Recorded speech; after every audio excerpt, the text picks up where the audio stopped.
मैं हूं आलिया, आप देख रहे हैं ब्रेकिंग बैरियर्स। इस वक्त मैं आपको ब्रेकिंग न्यूज़ ही दे रही हूं। अगर स्टैब्लिशमेंट ने सही फैसले ना किए, अगर फ़ौज ने दुरुस्त फैसले ना किए तो पाकिस्तान के 3 टुकड़े होंगे। पाकिस्तान बैंकरप्सी की तरफ जा रहा है, पाकिस्तान बैंकरप्ट होने वाला है और इसके नतीजे में जो इदारा सबसे बड़ा हिट होगा वो फ़ौज होगी। फ़ौज भी ख़त्म हो जाएगी और पाकिस्तान के 3 टुकड़े होंगे। ये मैं आपको इन रिटर्न दे सकता हूँ, ये मैं आपको राइटिंग में दे रहा हूँ। ये कहना है former prime minister Imran Khan का। साबिक वज़ीर आज़म इमरान खान ने टेलीविज़न प्रोग्राम में एक इंटरव्यू देते हुए ये बातें की हैं। उन्होंने ये कहा है कि इस वक्त अगर फ़ौज या एस्टैब्लिशमेंट की तरफ से सही फैसले ना किए गए तो पाकिस्तान के 3 टुकड़े होंगे। ये इमरान खान की एक धमकी है। ये इमरान खान इस वजह से कह रहे हैं क्योंकि वो इक़्तिदार से बाहर हो चुके हैं, क्योंकि अब वो प्राइम मिनिस्टर नहीं है। इस वजह से वो ये धमकियां दे रहे हैं कि वो अगर उनको वापस ना लाया गया, अगर उनको इक़्तिदार ना दिया गया तो वो पाकिस्तान के टुकड़े कर देंगे। क्या ये एक धमकी है? क्योंकि इस वक्त इमरान खान पर यह तनकीद की जा रही है, उनको ये क्रिटिसाइज़ किया जा रहा है कि उन्होंने ये जो बातें की हैं ये इंतहाई तशवीशनाक हैं। ये तमाम बातें अभी उनको इक़्तिदार से उतरे चंद दिन हुए, और क्या इन चंद महीनों से पहले जब वो इक़्तिदार में थे, जब वो प्राइम मिनिस्टर थे, तो ये सब बातें नहीं थी? क्या उस वक्त ऐसा कोई ख़तरा नहीं था पाकिस्तान के टूटने का?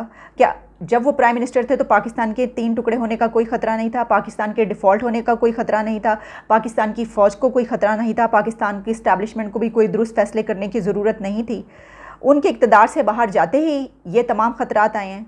और अगर ये ख़तरात इससे पहले भी थे तो उन्होंने एज ए प्राइम मिनिस्टर ये तमाम बातें कभी क्यों नहीं की?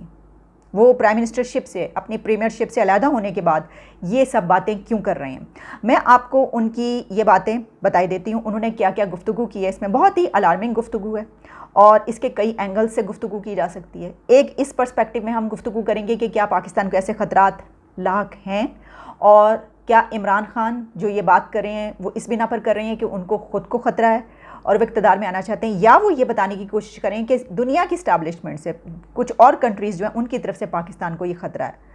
उनका इस वक्त ये कहना, अगर वो इक़्तिदार में होते हुए कहते तो ये बात की जा सकती थी कि उन्हें पाकिस्तान की फ़िक्र है, वो इसलिए करें, लेकिन उनका इस वक्त ये बात करना इस तरफ इशारा है कि वो इस वक्त धमकी दे रहे हैं। अब आप जानते हैं कि इस वक्त बहुत सारी लड़ाइयाँ चल रही हैं, एक जंग जारी है बिल्कुल, जिसमें हुकूमत भी शामिल है, जिसमें एस्टैब्लिशमेंट भी है, जिसमें फ़ौज को भी मुलव्वस किया जाता है, जिसमें इमरान खान है, जिसमें उसके मुखालफिन हैं। इस सब में जो बात इस वक्त इस इंटरव्यू को लेकर कही जा रही है वो यही है कि इमरान खान ने एक धमकी दी है कि उनको वापस लाया जाए। वो जो दुरुस्त फैसलों की बात कर रहे हैं वो दुरुस्त फैसले ये हैं कि आप न्यूट्रल नहीं रह सकते। न्यूट्रल तो जानवर होता है, क्योंकि इससे पहले आप जानते हैं उन्होंने बम गिराने की भी बात की पाकिस्तान पर, इससे तो अच्छा बम गिरा दिया जाए। उनके अपने पार्लियामेंटेरियंस ने फट जाने की जब पार्लियामेंट के अंदर जाके बात की, उनकी तरफ से और उनके लोगों की तरफ से इस तरह की स्टेटमेंट्स आती रही जो इंतहाई गैर जिम्मेदाराना है। इमरान खान का हो सकता है कि ये आखिरी इंटरव्यू हो सकता है कि इसके बाद वो इंटरव्यू ना दे। ये मेरा अपना तज्जिया है कि इमरान खान का ये आखिरी इंटरव्यू होगा, लेकिन ये मेरा तज्जिया गलत इस बिना पर हो सकता है क्योंकि इससे पहले अगर किसी पॉलिटिशियन ने ऐसी कोई बात की होती तो वो या तो जेल के अंदर होता, या फिर वो दुनिया में नहीं होता, और या फिर वो मुल्क से बाहर होता। एक शख्सियत जिसके बारे में कही जाती है कि उन्होंने इस तरह की स्टेटमेंट्स और धमकियाँ दी, वो अल्ताफ़ हुसैन का नाम लिया जाता है। वो कहाँ है इस वक्त? वो मुल्क के अंदर नहीं है। वो काफ़ी अरसे से टेलीविज़न पर भी बैन थे, उनका नाम तक नहीं लिया जाता था। उनके बारे में ये हिदायत थी टीवी को कि आपने जब अल्ताफ़ हुसैन की बात करनी है तो बानिए MQM कहना है। हम खुद ये नाम लेकर कहते रहे, हमें अल्ताफ़ हुसैन कहने की इजाज़त नहीं थी, बानिए MQM कहा जाता था। अब थोड़ा बहुत वो है कि हम ले लेते हैं नाम ये सब लोग। अगर ये ही पैरामीटर्स रहते हैं और पाकिस्तान के तोड़ने की जो बात करता है या इस तरह की कोई धमकी का जो एक इशारा मिलता है तो फिर शायद ये इमरान खान का आखिरी इंटरव्यू हो। लेकिन देखते हैं। इसकी वजह ये कि उनके बारे में कहा जाता है कि वो जितने लाडले हैं और उनको जितना ज़्यादा एक हल्का हाथ इदारों से लेकर, अदालतों से लेकर एस्टैब्लिशमेंट हर कोई रखता है, तो हो सकता है कि इसके ऊपर कुछ भी ना हो। ये भी मुमकिन है, बहुत हद तक मुमकिन है। इमरान खान का ये कहना था कि अगर एस्टैब्लिशमेंट ने दुरुस्त फैसले ना किए तो एस्टैब्लिशमेंट भी तबाह होगी और फ़ौज भी तबाह होगी। पाकिस्तान से उसका एटमी प्रोग्राम ले लिया जाएगा। अगर दुरुस्त फैसले ना हुए तो पाकिस्तान के 3 टुकड़े होंगे।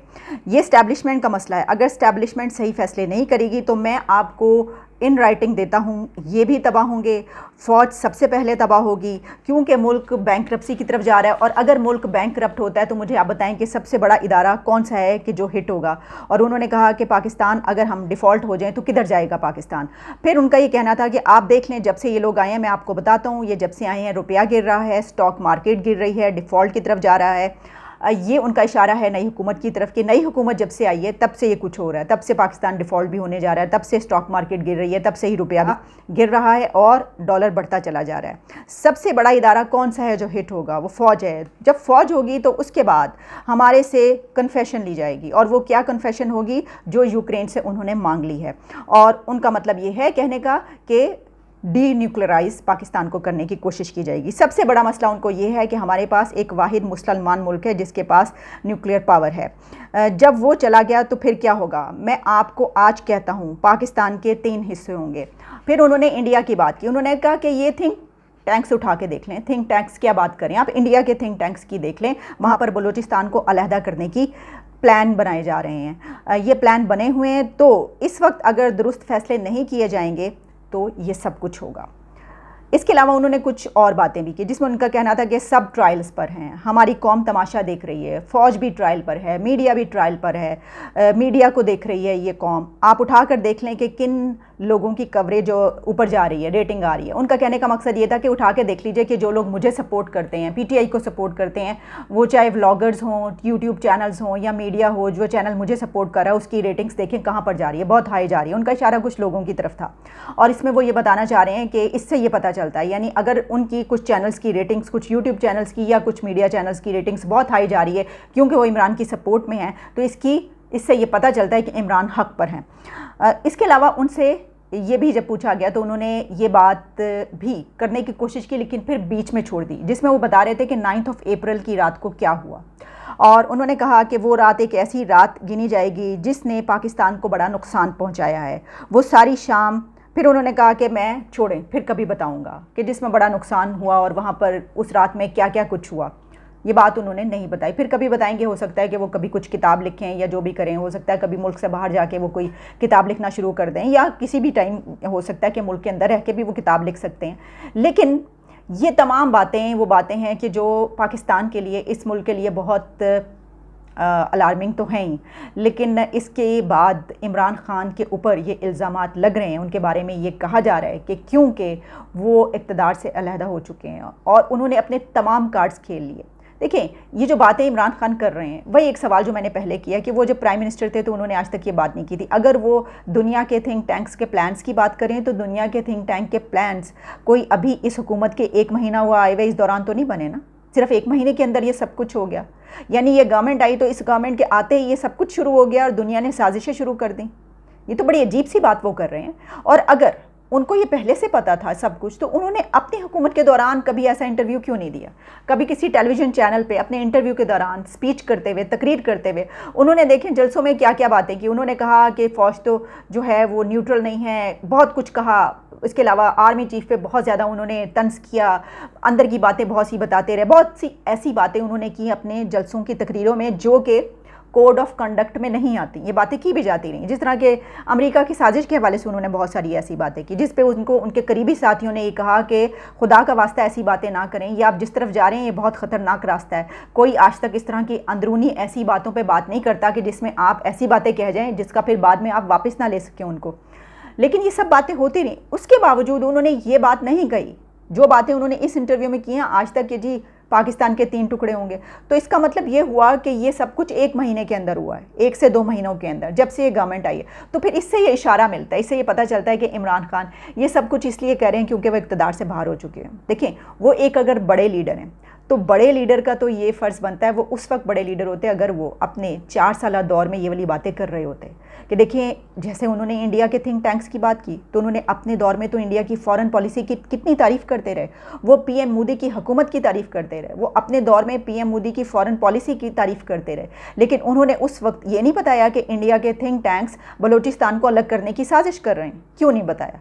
इमरान खान को अपने दौरे हुकूमत में भी ये बता सकते थे। जैसे ही वो बाहर निकले 1 से 2 महीनों के अंदर उनको ये याद आ गया, तो फिर या तो उन्होंने छुपाया या तो वो उस वक्त अपने दौर में सच्ची बातें नहीं करते रहे।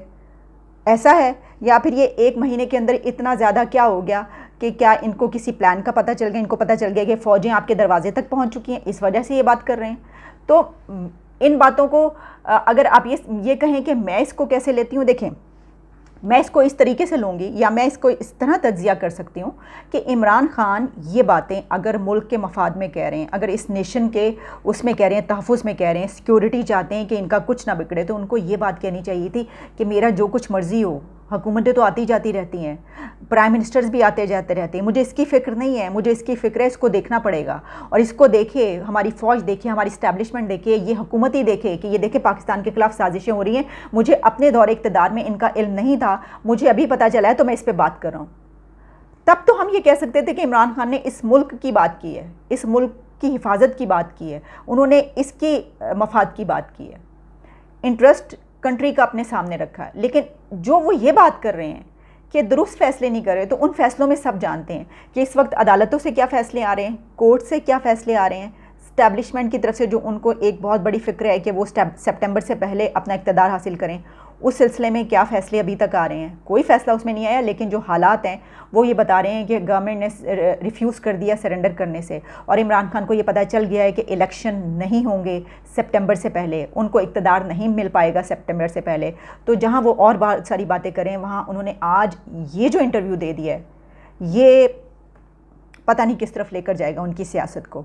लेकिन ये लिखा जाएगा कि इमरान खान ने ये बात की थी, लेकिन दो तरह से लिखी जाती है बात तारीख़ में। एक बात तो ये होती है कि किसी वज़ीर आज़म ने ये अलर्ट किया था, ये बताया था कि मुझे मेरी परवाह नहीं है, मेरे इक़्तिदार की परवाह नहीं है, मुझे मेरी उसकी, लेकिन पाकिस्तान को इस तरह से बचा लो, मैं तुम लोगों के साथ हूँ, जो तुम लोग कहोगे मैं करूँगा।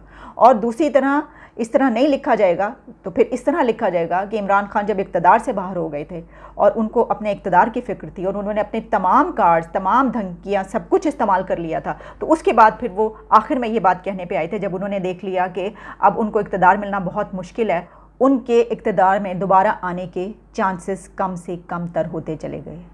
मैं अपने अगले प्रोग्राम में, अगले व्लॉग में आपको ये बताऊंगी कि इमरान खान ने जो ये इंटरव्यू दिया है, इससे पहले एक और बड़ा अहम फ़ैसला क्या हुआ है और किस बिना पर ये बातें खान साहब ने की हैं, वो किस जगह पे, किस पॉइंट पे पहुंच चुके हैं, और इससे पहले कौन सा फ़ैसला हुआ है, क्या बात हुई है जिसकी बिना पर हो सकता है उनका पहले से ही ये प्लान हो इस तरह की, लेकिन जो उन्होंने इतनी शिद्दत के साथ, इतनी तफसील से ये गुफ्तगू फरमाई है, इसके पीछे क्या वजूहात हैं वो तो मैंने आपको बता दी। लेकिन एक वजह जिसके बिना पर वो ये कह रहे हैं और उन्होंने ये बातें की हैं, वो आप देखिएगा मेरे नेक्स्ट प्रोग्राम में।